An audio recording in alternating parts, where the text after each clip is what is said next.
अस्सलाम वालेकुम friends, welcome to bright institution. और आज हम इसका जो थर्ड पार्ट है टेस्ट का वो सॉल्व करेंगे और ये लास्ट पार्ट भी होगा, सही है।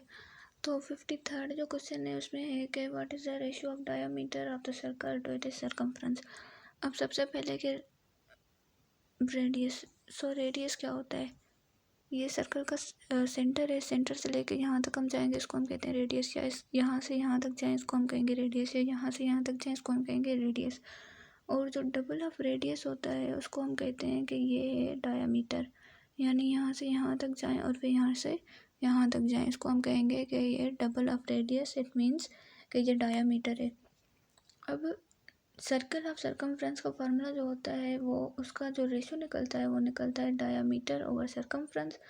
अब जो सर्कल का डायामीटर होता है वो होता है 2π, उसका फार्मूला होता है 2π। और जो सर्कमफ्रेंस का फार्मूला होता है वो होता है 2πr।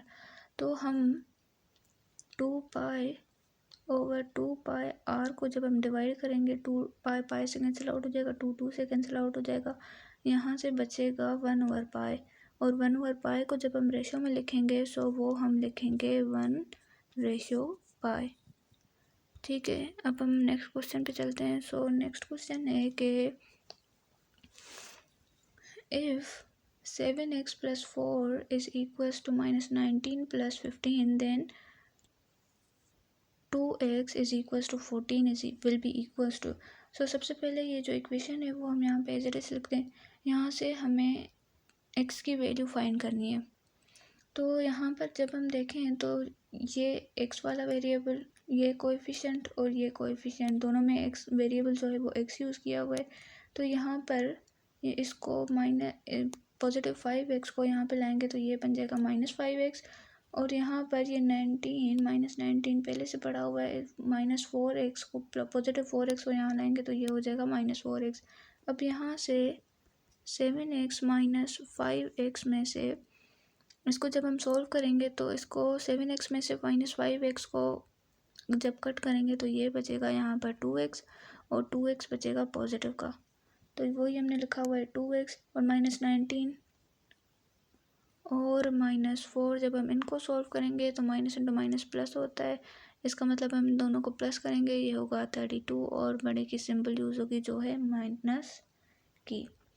उसके बाद है कि now put the value of 2x, क्योंकि हमें यहाँ पे 2x की वैल्यू निकल कर आ गई। अब हम इसको चाहें तो मज़ीद भी सॉल्व कर सकते हैं, लाइक हम यहाँ से 2 की वैल्यू निकाल सकते हैं, ये बनेगी 32/2। पर इसकी ज़रूरत नहीं है क्योंकि यहाँ पे 2x से काम चल सकता है, मतलब कि यहाँ पे जस्ट 2x से भी काम चल सकता है। तो हम क्या करेंगे कि फ्रॉम दिस इक्वेशन, ये हम एक यहाँ पे इक्वेशन लगा देंगे, जो 2x की वैल्यू आई है 32 वो हम यहाँ पे लिख देंगे। फिर जो -14 है वो हम एज इट इज़ यहाँ पे लिख देंगे।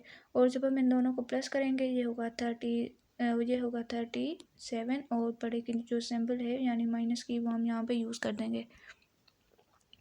और उसके बाद है नेक्स्ट क्वेश्चन है 55। अब 55 जो क्वेश्चन है वो है कि which of the following is best described the circle part of the statement. अब वो सर्कल्ड पार्ट क्या था, वो जो सर्कल्ड पार्ट था वो था 7x + 9 = 4।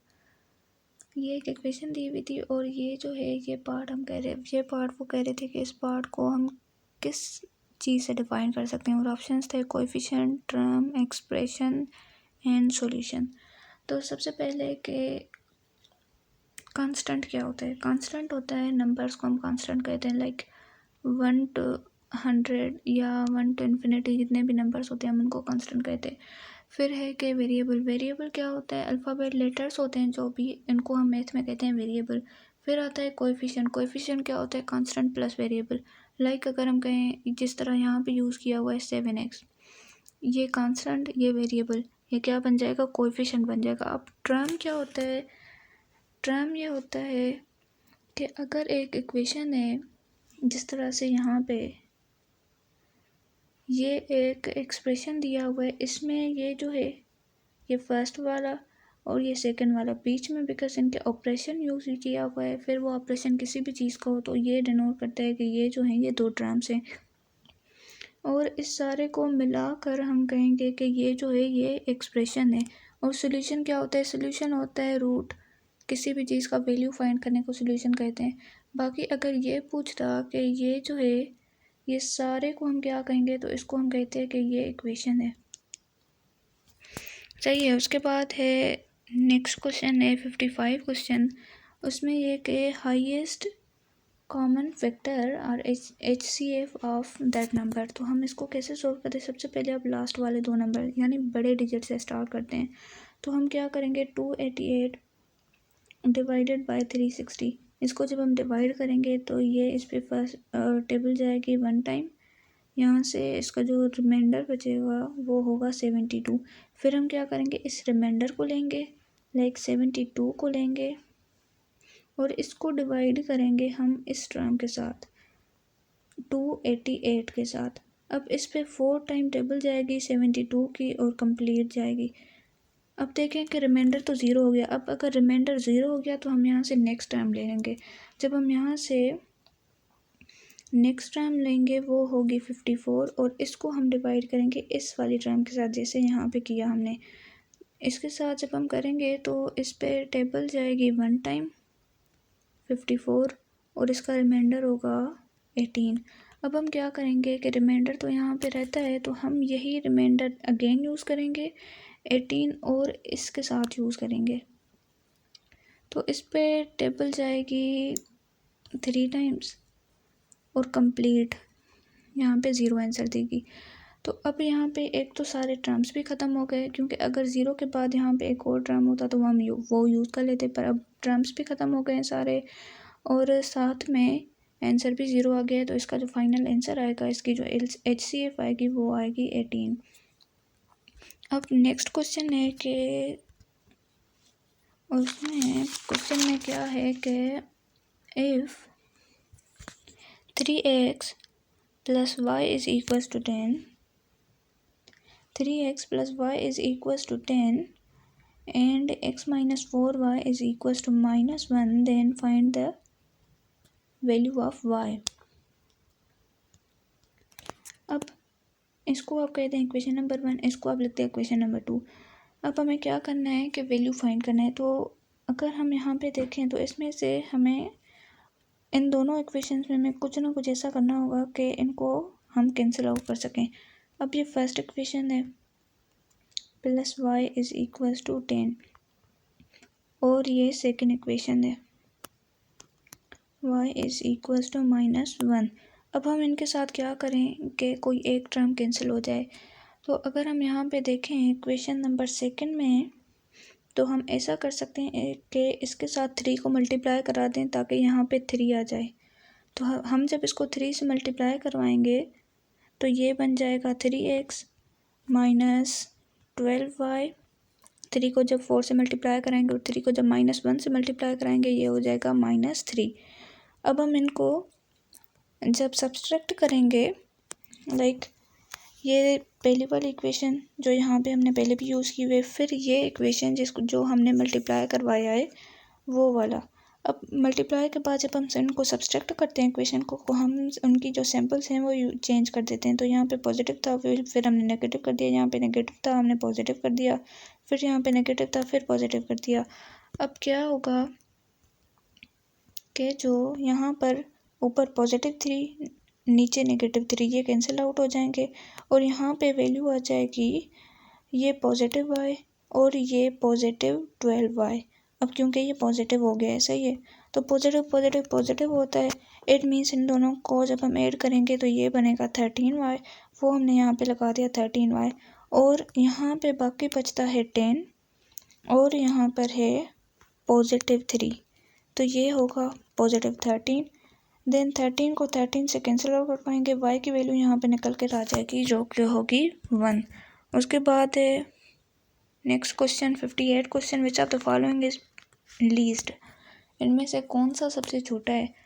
तो सबसे छोटा जो है वैल्यू फाइंड करने के लिए उसको हम क्या करते हैं, डेसिमल में कन्वर्ट करते हैं। तो ये जो पहला है ये तो खुद ही डेसिमल में कन्वर्ट है। जब हम इसको डेसिमल में कन्वर्ट करेंगे तो ये सर्कल है, ये इसका फोर्थ पार्ट जो होता है वो हमेशा 0.25 में आता है। तो इसको जब आप डिवाइड करोगे 1/4 करोगे तो इसका वैल्यू आएगा 0.25 और 2/11 को जब आप डिवाइड करोगे तो इसका वैल्यू आएगा 0.81। और जब आप 11% निकालोगे, यानी 11 की परसेंटेज कैसे निकलेगी, 11 डिवाइडेड बाई 100, और ये वैल्यू देगा 0.11। तो सबसे छोटा कौन सा आया, ये 0.11, और यही इसका आंसर सही होगा। उसके बाद है the average of 7% in the group is 30, then the average age of 5% of the group is 31 years old, then what is the average of the other 2% in the group। अब सबसे पहले कि एवरेज ऑफ 7% कितनी है, 30 years. Then the sum of average, उन 2% की average का सम, यानी इसका और इसके ग्रुप वालों की एवरेज का सम जो है वो कितना आएगा, 210 ईयर्स। देन एवरेज ऑफ 5%, अब एवरेज ऑफ 5% जो यहाँ पर किया हुआ था वो कितना है, 32, और इनका जो सम निकलेगा वो कितना निकलेगा, ये 5% और ये 31 इसके ग्रुपमेट्स। इनको जब हम मल्टीप्लाई कराएंगे तो ये वैल्यू आएगा 160। फिर हमें क्या करना है कि sum of the ages of remaining 2%, remaining जो 2% है उनकी जब हम निकालेंगे तो ये जो पहले वाला 210 आया था, और हम इसको माइनस करवाएंगे जो नेक्स्ट यहाँ पे आया 160 इसके साथ, तो यहाँ पर जो रिमेनिंग 2% आएगी उसकी 50 ईयर्स आ जाएगी। देन एवरेज ऑफ रिमेनिंग 2, ये हमने यहाँ पे इनका निकाला सम। एवरेज फाइंड करने के लिए हम हमेशा डिवाइड करते हैं। अब देखें कि यहाँ पे जो कुछ कितने नंबर्स हैं, 2 नंबर्स हैं, इट मीन्स इसको हमें 2 से डिवाइड करना है। जब हम 50 को डिवाइड करेंगे 2 से, ये वैल्यू देगा 25, और 25 ही इसका आंसर होगा। उसके बाद है question number 60, if a bicycle is purchased for Rs 8000 and sold at 25% gain, then the selling price would be. अब कह रहे हैं कि जो बाईसाइकिल है वो परचेज़ की गई है 8000 में, और उसको 25% के मुनाफे के साथ, यानी उसके गेन के साथ उसको हम सेल कर रहे हैं। तो कॉस्ट प्राइस कितनी है इसकी, 8000, और जो इसका प्रॉफिट है वो है 25%। अब 25% जो है, ये देखें 25%। अब इसको हम कैसे सोल्व करेंगे, 25% हटा के हम डिवाइडेड बाय 100 लगा देंगे और मल्टीप्लाई करवा देंगे जो इसकी कॉस्ट प्राइस थी उसके साथ। ये 2 ज़ीरो इन 2 ज़ीरो के साथ कट जाएंगे, यहाँ पे बचेगा 25 multiply by 80 which is equals to 2000। अब हम क्या करेंगे, इसका जो फार्मूला अप्लाई करेंगे सेलिंग प्राइस के लिए। सेलिंग प्राइस का फार्मूला होता है कॉस्ट प्राइस प्लस प्रॉफिट। अब यहाँ पे कॉस्ट प्राइस क्या थी, 8000, प्रॉफिट हमें क्या आया है यहाँ पे 2000, और जब हम इनको ऐड करेंगे तो ये बन जाएगा 1000, और यही इसका फाइनल आंसर होगा। Thank you for watching and अल्लाह हाफिज़।